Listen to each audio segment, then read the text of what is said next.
What's going on YouTube? How's it going? And welcome back to the channel. It is your boy Cedric, and I am very excited to bring to you Rush Royale 12.0. We've got new talents, new dungeons, new cards, and much more. Let's get straight into the updates.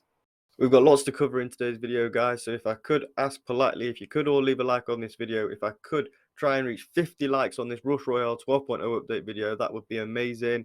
Let's get straight into it. Right then, guys, we're going to be starting off with the Zealot's new talents. He has got the Pillar of Frost, or he's got the Pillar of Mana, and when he receives mana on a neighbouring tile, he has a 30% chance of summoning the Force of Light, and that does deal area damage equal to its attack and 30% of its current mana. There is a maximum of 10,000 mana of the Pillar of Mana, or on the Pillar of Frost, it's 10,000 mana as well. The Force of Light either increases manas by 10% or slows monsters by 25%. And then at the level 11, he has got increased damage when there is 3,000 mana available by 20%, or increased damage when there is 10,000 mana available by 30%. At that level 13 Ascension, he has got the Surge of Faith, or he's got the Piety. That means when the Zealot receives a mana on a neighbouring tile, he has a 25% chance of receiving a Relic of Righteousness, which increases his damage by 3 points, and for each relic, the number of relics must not be more than 100. And the other one is increasing damage. Surge of Faith. When the Zealot receives mana on a neighbouring tile, he has a 25% chance of increasing his attack speed by 40% for 5 seconds. And that final Ascension at level 15, when surrounded by other Zealots diagonally, takes the form of an Archon. In this form, his attack summons a Force of Light with a 4% chance. Getting mana in a neighbouring tile has a 25% chance to increase the Zealot's critical chance for 4%, plus 50% per merge rank, lasting for 4 seconds. So very good there. Hopefully make him a bit more viable in PvP, and hopefully make him very strong in that dungeons. Moving down now to the Human Torch. Where is he? There he is, the Meteor. So his new talents there at number 9, he's got the Burning Comment, or the Fiery Ballade. Fiery Ballade is a 40% chance of a Meteor appearing on the battlefield with a Flame Orb, and when merging, this Meteor summons a Ballade, increasing the Meteor attack by 1% and meteoric damage by 0.7% for each monster killed. Maximum is 300. And the Burning Comet, there's a 35% chance of a Meteor appearing on the battlefield with a Flame Orb, and when merging this one, the Meteor summons a Comet, instantly killing common monsters in a small area and damaging bosses and mini-bosses for 20% of their health per merge rank. And at that merge rank, at that level 11 Ascension, he's got the Overheat, or the Blazing Speed, and the Blazing Speed just means the Meteor's attack speed with a Flame Orb is increased by 30%, and the Overheat is when a Meteor appears with a Flame Orb, there's a 25% chance of giving another Flame Orb to another random Meteor. At that level 13, he's got the Shards of Destruction, or the Magma Surge. The Magma Surge causes another explosion at the point of impact of a Comet and Ballade, dealing damage equal to 20% of the misted health of monsters. And the Shards of Destruction, a Meteor with a Flame Orb has a 5% chance of causing an explosion during an attack, dealing 10% of the meteorite damage at a small area around the target. And his last one, level 15, there he goes, you're looking like the Human Torch, Apocalypse. The Meteor with the Flame Orb during merging has a 10% chance of additionally causing a meteorite to destroy a random enemy unit in PvP. And that's what we're all looking for, guys. In addition, merging of Meteors within Flame Orb has a 10% chance of giving another orb to another random Meteor. And that's the new talents for the Zealot and the Meteor. Hope you're going to enjoy them, guys. Let's get straight into the new card now, which is the Tesla. Very OP. You can only unlock him from the Hero Tavern, from the Mirror Match events. So might see a series of that coming up to try and unlock him, because I do want him. He looks very cool.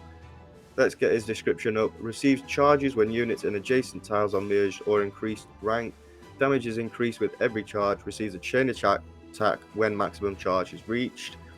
He's got a base damage of 208. Damage per charge is 265. And he comes with talents straight off the bat. So his talents at level 9, Energy Power Up and Protective Field. Energy Power Up is when receiving charges above the maximum, the charged Tesla becomes overcharged and receives a 30% increase in damage for 10 seconds. And his Protective Field is when your opponent merges units, the charged Tesla has a 50% chance of becoming overcharged and gain a shield against negative effects for 10 seconds. His level 11 Ascension, he's got spare batteries, or he's got fast recharge. Spare batteries, there is a 50% chance of the Tesla spawning with a charge of 1, and the fast recharge, when a charge is received, there is a 30% chance of the Tesla getting an extra charge. And at that level 13 Ascension, he's got high voltage and static discharge. High voltage coming in at the chance of a critical attack by an overcharged Tesla is increased by 5%, and the static discharge, an overcharged Tesla periodically attacks 5 random enemies, dealing as normal damage and paralyzing them briefly. And the megawatt coming in at that level 15, changing his look up a little bit as well, look at that.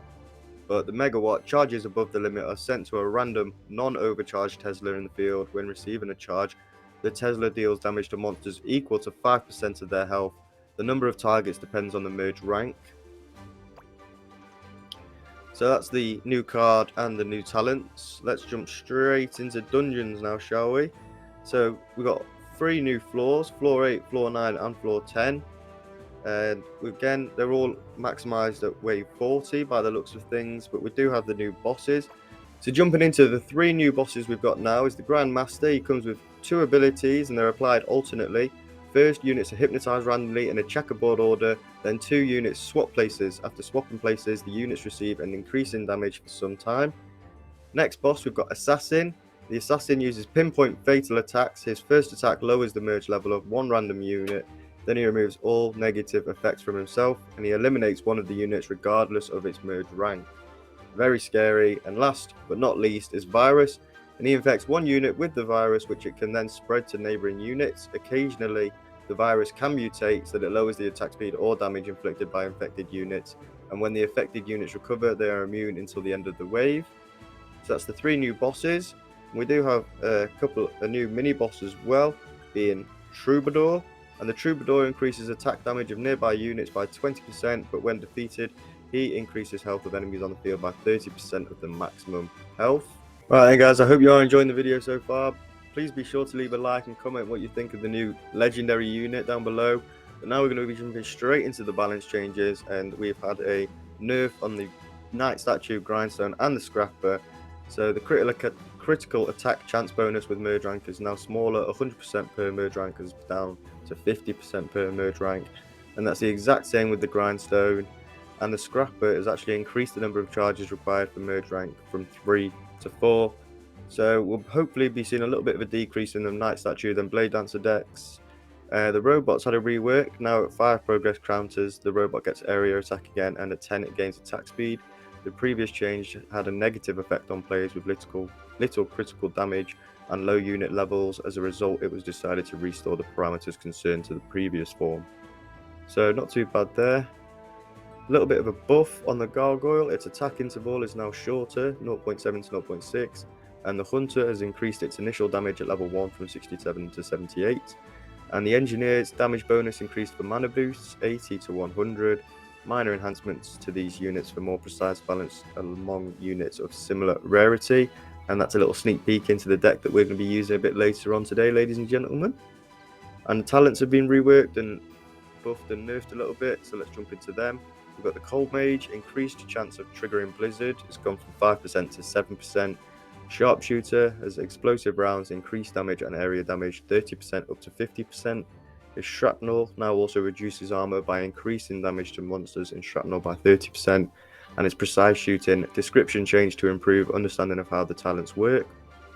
Hunter, his Large Prey has been increased damage 10 to 15, reduced maximum number of trophies from 100 to 60.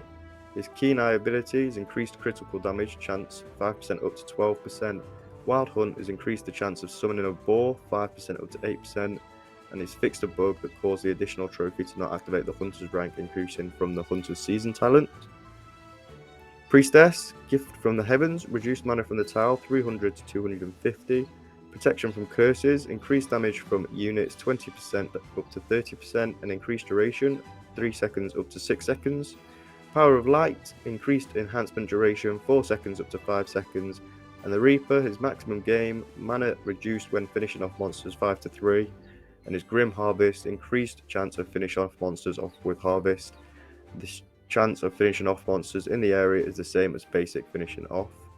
So not too bad with the buffs and the nerfs there. We'll have to see what the next meta is going to be, guys.